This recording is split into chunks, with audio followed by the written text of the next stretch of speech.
Objectif News vous présente l'interview politique.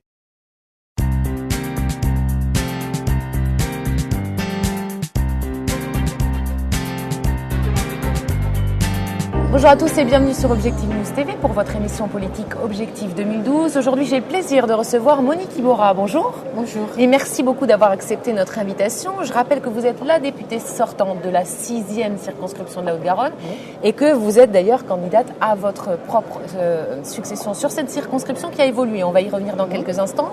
Je voudrais d'abord revenir sur le fait que jusqu'au 1er mars dernier, vous étiez vice-présidente du conseil régional de la région donc Midi-Pyrénées. Vous en avez d'ailleurs même été la première vice-présidente. Vous en avez démissionné depuis. Pourquoi ? Eh bien parce que je savais que cette campagne serait à faire à temps plein et que je voulais m'y investir parce que le mandat de député, le mandat national m'intéresse particulièrement. Et que donc il m'a paru plus honnête de démissionner pour faire cette campagne, pour m'investir complètement dans cette campagne, sachant que de toute façon, à la fois notre parti et moi-même ce que j'en pense, m'aurait fait démissionner si j'étais élue au mois de septembre. Donc en accord avec Martin Malvy, j'ai donc décidé de démissionner pour m'investir absolument dans la campagne. C'est ce que je suis en train de faire. Pour passer plus de temps sur cette circonscription, sur ces dossiers-là. Absolument. Alors on va en parler de cette circonscription, puisque c'est une circonscription, je le disais en préambule, qui a été redécoupée. Tout à fait. Elle compte désormais d'ailleurs la ville de Colomiers, la grosse ville de Colomiers et le canton de Cadour. Est-ce que justement c'est un avantage ou un inconvénient d'avoir récupéré dans cette circonscription une ville comme Colomiers qui, comme je le disais, est un poumon de l'agglomération toulousaine, est une grosse agglomération. Oui. Alors, chaque fois qu'il y a un découpage, quel qu'il soit, où que ce soit, et évidemment, ça impose une présence importante dans la mesure où sur ce territoire-là, je ne suis pas sortante. Et que donc, je dois me faire connaître, je dois rencontrer les habitants. Mais au-delà de ce petit inconvénient, en fait, la ville de Colomiers, c'est la deuxième ville du département. Donc, c'est une ville particulièrement importante qui appartient à la communauté urbaine, comme Tournefeuille, qui est aussi une ville importante. Et que donc, en aucune manière, ça peut être un inconvénient. On rentre là dans les politiques urbaines que je connais bien, puisque dans mon mandat de vice-présidente du conseil régional, je m'occupais de la politique de la ville et donc l'urbain, pour moi, c'est quelque chose que je connais. Donc, c'est pas un inconvénient, simplement, ça nécessite en effet d'arriver sur ce territoire, de se faire connaître et de se faire élire. Et je précise d'ailleurs que votre local de campagne, arrêtez-moi si je me trompe, est justement basé à Colomiers. Absolument. Au cœur de cette ville. J'ai ouvert donc mon local de campagne. J'en ai un aujourd'hui à Tournefeuille. Oui. Puisque Tournefeuille faisait partie de ma circonscription déjà. Mais j'ai ouvert mon local de campagne à Colomiers, juste derrière la mairie, donc au centre de Colomiers. Et je pense que c'était là, en effet, que devait se situer ma permanence de campagne. Alors, en quelques mots, parce que j'ai encore beaucoup de questions à vous poser, mais si on ne devait retenir qu'une chose, qu'un gros dossier de cette circonscription, ce serait lequel ? Le gros dossier, évidemment, de cette circonscription, c'est ce qui concerne le développement économique sur le territoire de la communauté urbaine. Mais on y reviendra tout à l'heure peut-être. Cette circonscription, ce n'est pas que la communauté urbaine. C'est à la fois la communauté urbaine et d'autres intercommunalités qui sont en construction. C'est à la fois de l'urbain, c'est à la fois du subrural. Et que donc, il faut avoir une vue bien générale. Il est évident que Airbus, Colomiers, Tournefeuille, ça représente évidemment du point de vue économique un secteur particulièrement important. Et en même temps, en tout cas mon action sera dirigée, si je suis élue dans ce sens, c'est d'assurer la cohésion de l'ensemble de la circonscription et faire que finalement l'urbain irrigue aussi le rural. Je ne souhaite absolument pas avoir en opposition les villes et les campagnes. Je crois que c'est une erreur et je ferai tout pour que les deux fonctionnent en même temps. Alors voilà pour la circonscription, je voudrais qu'on parle un peu plus de politique sur cette circonscription, puisque dans cette circonscription, vous aurez comme adversaire, pour l'UMP en tout cas, Jocelyne Vidal.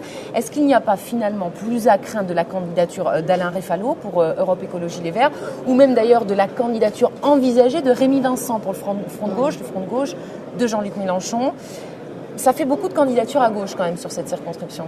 Vous savez, la gauche a l'habitude des candidatures multiples. Regardez ce qui vient de se passer pour les présidentielles.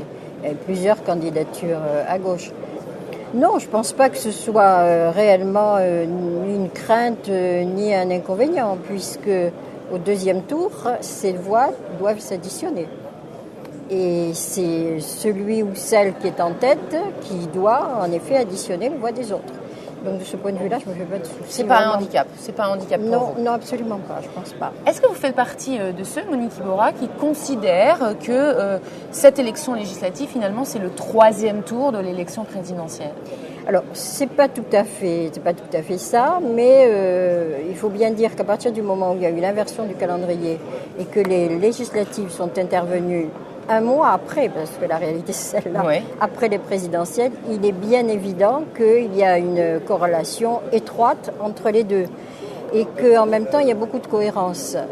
Si demain, ce que je pense, ce que j'espère, François Hollande est élu, eh bien il aura besoin en effet d'avoir, surtout dans la situation économique et sociale actuelle, il aura besoin d'avoir des députés qui soient complètement en cohérence.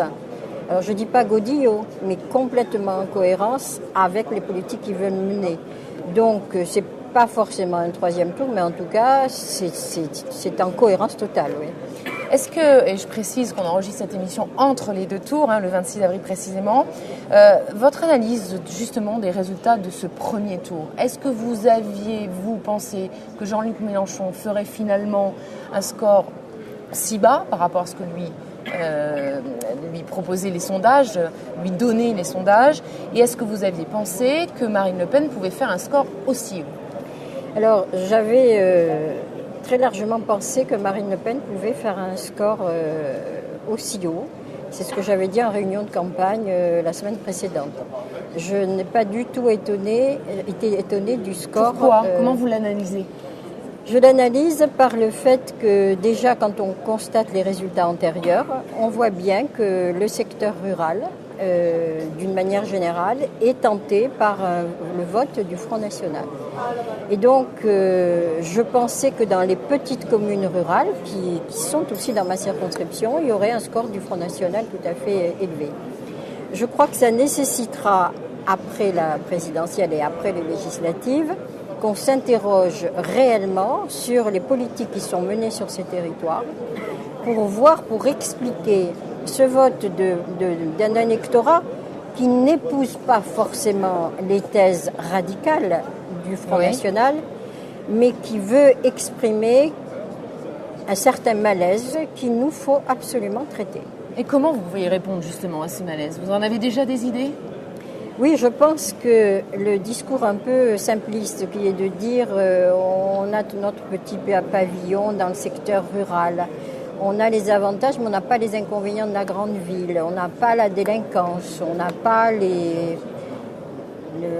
bars, les logements sociaux, parce que certains appréhendent ce qu'on peut appeler logements sociaux, font que finalement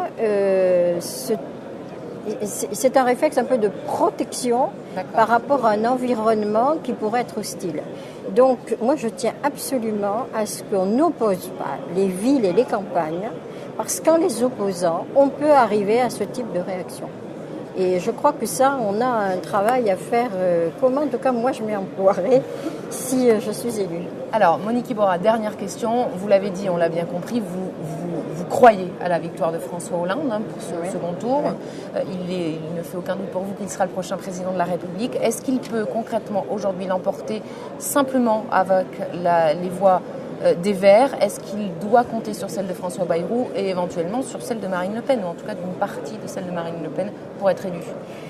Je crois que, comme vous l'avez pu le constater, que contrairement au président sortant, François Hollande n'a jamais dévié il a mis toutes ses propositions sur la table très tôt, au mois de janvier. Il n'a jamais dévié et il a un projet cohérent, un projet qui, me semble-t-il, répond à l'urgence à la fois sociale, l'urgence économique. Oui, mais est-ce qu'il peut l'emporter juste sur ce projet pour ce second tour sans faire d'alliance? Je le crois.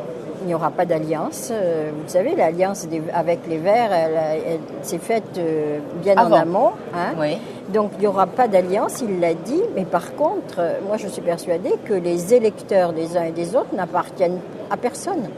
Et que donc, je pense que les Français aujourd'hui sont suffisamment matures, ont eu suffisamment d'informations, peut-être trop d'ailleurs, suffisamment d'informations pour pouvoir juger de celui qui peut en effet rassembler. Parce que la réalité, la situation de notre pays aujourd'hui, c'est pas la division, c'est tout à fait le contraire. C'est le rassemblement. Je pense que François Hollande est prêt et en capacité de le faire.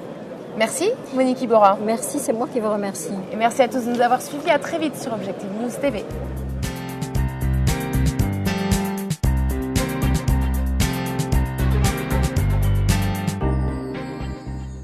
Objectif News vous a présenté l'interview politique.